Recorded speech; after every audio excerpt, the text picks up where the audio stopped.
मो ना प्रकाश रंजन बारिक मु बाखारबाद युवक संघर सभापति। प्रकाश बाबू कौन आज सुश्रिता महाना को संबोधित कौन थी सी आम साईर गोटे गौरव। से छोट बड़े मोर मन अच्छी से आम घर को ट्यूशन होगा आसती मो सान भाई पाखे ट्यूशन से प्रतिभर जना पड़ा से आगू निश्चय किसी ना कि बड़ धरणर किसी सफलता पाइबे। आज से आम देखा पाऊ आईटा बाखराबाद समस्त पड़ावासी से गोटे उदाहरण निश्चय पलटि आज जमती आमर सभा आमर मुरबी कहे राजीव नंद कहले कि बाखराबाद निरा परंपरा से जिन आम केवल पूजा पर्व में सीमित रोना आम अलग किसी साई भल चेष्टा करूँ जमती साई आमर आउ टे आगू जा अलग सब साई तुलन में सुनाम अर्जन कर आमर चेष्टा ये सबुदिन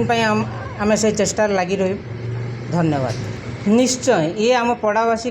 निश्चय सुश्रिता महाना प्रेरणा हेबे कहीं आम संबर्धना कलु आम आगु को आमर आउट रज कि रज पर आमर किसी गोटे एमती प्रोग्राम अच्छी जोटी कि आम स्कूल पिला नहीं कि किसी कंपटीशन करूँ प्राइज भी दो सेटा आगु को आम रजरे प्लानिंग करूँ उत्साह बढ़ निश्चय बढ़।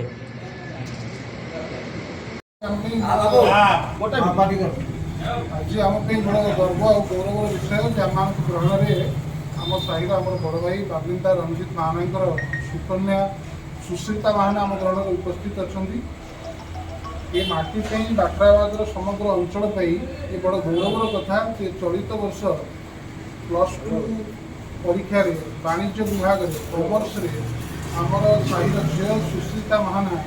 सर्वाधिक नंबर रखिकी केवल समग्र ओडिशा को नुह कटक सहर को नुह ये माटी को गौरवान्वित करिछि। विगत 30-40 वर्ष इतिहास साहिरे कौन पिला +2 परीक्षा धरण सफलता पाईना आम बड़ गर्व और गौरवर विषय तार ये सफलता निश्चित भाव में आम साहिर अन्य पिला प्रेरणा जोगेब से अन्य मानक आदर्श हम और जेहेतु तार ये सफलता आम साही को गौरवान्वित कर बाखराबाद को तेणु आज बाखराबाद लोकमंगल कमिटी तरफ आम संबर्धित करवा बापा को संबर्धित करवा तेणु बर्तमान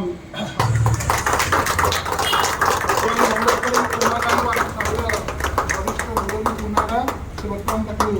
उत्तर प्रदान करेंगे।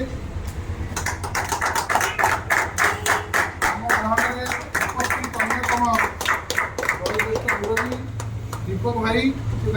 मानपत्र प्रदान करेंगे। कहवा कथा ठीक है झील नब बहुत बहुत धन्यवाद कहना चाहूँगी मो माता पिता भगवान को और मो गुरुजन मान बहुत धन्यवाद कहना चाहूँगी आशीर्वाद और मो बाखराबाद लोक मान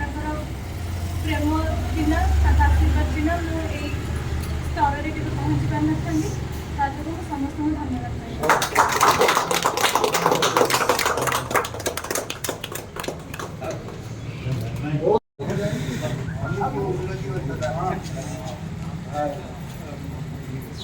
धन्यवाद।